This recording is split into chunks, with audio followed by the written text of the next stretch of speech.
Double click copy is quite a useful feature. So we've got a bit of data here. You'll see I've got a formula. And if I go to the bottom right, I double click and it's copied down and it stops over there. Notice, however, if I do the same thing here and I double click, can you see nothing's happening?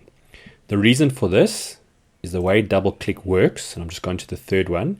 You didn't notice, but over here we had a hidden column. So the way double click works is it needs to be next to something so that it knows that when you double click, it must go and stop there. So you'll see if I go here and double click, it can't handle it. Whereas if I built the formula right next door and then I double click, it works. And then this one actually will work as well at that stage.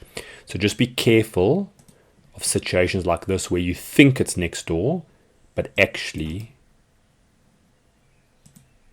there's a hidden column.